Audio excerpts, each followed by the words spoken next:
Hi. ഷാനവാസിന് അങ്ങനെ തന്നെ വേണം. സത്യമായിട്ട് ഉള്ളിൽ ദേഷ്യം കൊണ്ട് സങ്കടം കൊണ്ട് പറയുന്നതാണ്. ലൈവില് ആദില അക്ബർ സംസാരിച്ചുകൊണ്ടിരിക്കുന്നു.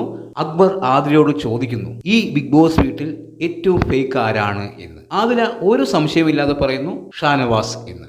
ഒരു കുഴപ്പമില്ല, നല്ല കാര്യം, ഷാനവാസിന് അങ്ങനെ തന്നെ വേണം. ഷാനവാസ് അതിനു മുൻപ് അനീഷിനോട് പറയുന്നൊരു കാര്യമുണ്ട്. ആദില, നൂറ ഇവര് എന്നെക്കുറിച്ച് എന്തെങ്കിലും പറഞ്ഞാൽ എനിക്ക് വലിയ വിഷമമാവും, സങ്കടമാവും.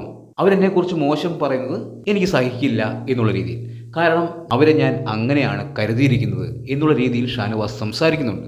അതായത് ഷാനവാസ് ആദില, നൂറയെ നല്ല രീതിയിൽ സ്നേഹിച്ചിട്ടുണ്ട്, അവരെ കെയർ ചെയ്തിട്ടുണ്ട്. പക്ഷെ തിരിച്ച് അത് ഉണ്ടാവുന്നില്ല എന്നുള്ളത് എടുത്തു പറയേണ്ട ഒരു കാര്യമാണ്. തീർച്ചയായും ഇത് ഷാനവാസിന്റെ മിസ്റ്റേക്ക് മാത്രമാണ്. ഷാനവാസ് അവിടെ റിയൽ ആയിട്ടാണ് നിൽക്കുന്നത്. ബിഗ് ബോസ് ഇതുവരെ ഷാനവാസ് കണ്ടിട്ടില്ല. അതുകൊണ്ട് തന്നെയാണ് ഈ പ്രശ്നം ഉണ്ടാവുന്നത്. ഷാനവാസ് അവിടെ റിയലായി നിൽക്കാൻ പാടില്ല, അവിടെ കുറച്ച് ഫേക്കെല്ലാം ആവണം. അങ്ങനെ ആയാൽ മാത്രമേ മറ്റുള്ളവർക്ക് ഷാനവാസ് സൂപ്പർ എന്ന് പറയാൻ തോന്നുകയുള്ളൂ. ഇപ്പോൾ ഷാനവാസ് കുറച്ച് കള്ളത്തരമെല്ലാം കാണിച്ചവിടെ നിൽക്കുകയാണെങ്കിൽ തീർച്ചയായും ആദില പറയും ഇവിടെ ഏറ്റവും റിയലായി നിൽക്കുന്നത് ഷാനവാസ് ആണ് എന്ന്.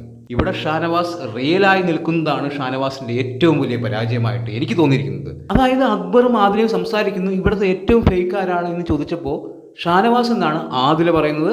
അത് ശരിവെച്ചു കൊടുക്കുന്നു അക്ബർ. ഷാനവാസ് എങ്ങനെയാണ് പ്രേക്ഷക മനസ്സിൽ കുറച്ചെങ്കിലും നെഗറ്റീവായത്? മുൻപ് മികച്ച രീതിയിൽ മുന്നോട്ട് പോയ ഷാനവാസ് പ്രേക്ഷക മനസ്സിൽ കുറച്ച് നെഗറ്റീവ് ആവാനുള്ള കാരണം എന്താണ്? ഈ പറയുന്ന ആദില, നൂറ ഇവരുമായിട്ടുള്ള കൂട്ട് തന്നെയാണ്. അവരെ സപ്പോർട്ട് ചെയ്തുകൊണ്ട് മുന്നോട്ട് പോയി, അവർക്കൊരാവശ്യം വരുമ്പോൾ കൂടെ നിന്നു. അങ്ങനെയാണ് ഷാനവാസ് താഴേക്ക് പോയത്. ഇപ്പോൾ അവർ തന്നെ ഷാനവാസിനെ കുറ്റം പറഞ്ഞുകൊണ്ടേയിരിക്കുന്നു. തീർച്ചയായും ഷാനവാസിനത് വേണം. ഇവരുടെ സ്വഭാവം എന്താണെന്ന് കൃത്യമായി ഷാനവാസ് മുൻപ് മനസ്സിലാക്കിയതാണ്.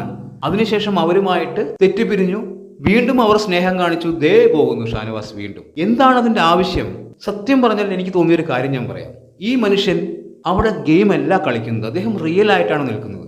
അദ്ദേഹത്തിന് ഈ രണ്ടുപേരെയും വലിയ ഇഷ്ടമാണ്. അവർ തന്നെ ചതിച്ചു എന്നറിഞ്ഞപ്പോൾ അവർക്കെതിരെ തിരിഞ്ഞു. അതിനുശേഷം അവർ തിരിച്ചു വന്ന് വീണ്ടും കൂടി. അപ്പോൾ വീണ്ടും ഷാനവാസ് അവരോടൊപ്പം നിൽക്കുന്നു. അവിടെ മനസ്സിലാക്കേണ്ട ഒരു കാര്യമുണ്ട്. ഷാനവാസ് ഒരാളെ സ്നേഹിച്ചു കഴിഞ്ഞാൽ അവരെ കൈവിടില്ല എന്നുള്ളത് തന്നെയാണ്. അവരെന്ത് ചെയ്താലും ഷാനവാസ് പിന്നെയും അവർക്കൊപ്പം നിൽക്കും എന്നുള്ളത് തന്നെയാണ്. പക്ഷെ അത് ബിഗ് ബോസ് വീട്ടിൽ പറ്റില്ല. ബിഗ് ബോസ് വീട്ടിൽ കുറച്ച് അഭിനയം വേണം, കുറച്ച് കള്ളത്തരങ്ങൾ വേണം. അതില്ലാത്തതുകൊണ്ടാണ് ഷാനവാസിനെ ഇപ്പോൾ പല ആൾക്കാരും കുറ്റം പറയുന്നത്. ഷാനവാസ് അവിടെ ഫേക്കായി നിന്നിരുന്നു എങ്കിൽ ഇപ്പോൾ രാജാവായിരിക്കും. അതായത് BBയിലെ രാജാവായിരിക്കും ഷാനവാസ്. അതിൽ ഒരു സംശയമില്ല. അങ്ങനെയാണ് നിൽക്കേണ്ടത്. ഷാനവാസ് ഇവിടെ റിയലായി നിൽക്കുന്നു. അതുകൊണ്ട് തന്നെ ഷാനവാസിന് നല്ല രീതിയിലുള്ള ചീത്തപ്പേരും കേൾക്കേണ്ടി വരും. ഒന്നും പറഞ്ഞിട്ട് കാര്യമില്ല. മനസ്സിലാക്കേണ്ടവരെ കൃത്യമായി മനസ്സിലാക്കണം. ആദില, നൂറ എന്താണ് എന്ന് കൃത്യമായി നമ്മൾക്കറിയാം. ഷാനവാസിന്റെ കൂടെ നിന്ന് ഷാനവാസിനെ പിന്നിൽ നിന്ന് കുത്തി, അനുമോളുടെ കൂടെ നിന്ന് അനുമോളെ പിന്നിൽ നിന്ന് കുത്തിക്കൊണ്ടേയിരിക്കുന്നു. ഇപ്പോൾ അനുമോളുമായിട്ട് കുറച്ച് കമ്പനിയാണ്. എപ്പോൾ തിരിയും എന്ന് കണ്ടു തന്നെ അറിയണം. ഷാനവാസ് അനീഷിനോട് പറയുന്നൊരു കാര്യമുണ്ട്, അവർക്ക് എന്നെ കൊണ്ടുള്ള ആവശ്യം മതിയായി കാണും, അതുകൊണ്ടായിരിക്കും എന്നുള്ളൊരു കാര്യം കൂടി പറയുന്നുണ്ട്. ഇതൊക്കെ മനസ്സിലാക്കിയാൽ കൊള്ളാം. കുറച്ച് കഴിയുമ്പോഴേക്കും അവർ സ്നേഹം കാണിച്ചു വരും. മക്കളെ എന്ന് പറഞ്ഞ് ഷാനവാസ് പുറകെ പോകും. എന്താണ് നിങ്ങളുടെ അഭിപ്രായം എന്ന് കമൻറ്റ് ബോക്സിൽ കമൻറ്റ് ചെയ്യുക. വീഡിയോ ഇഷ്ടമായാൽ ചാനൽ ഒന്ന് സബ് ചെയ്യുക. പുതിയൊരു വീഡിയോയുമായി കാണുന്നതുവരെ ബൈ ബൈ.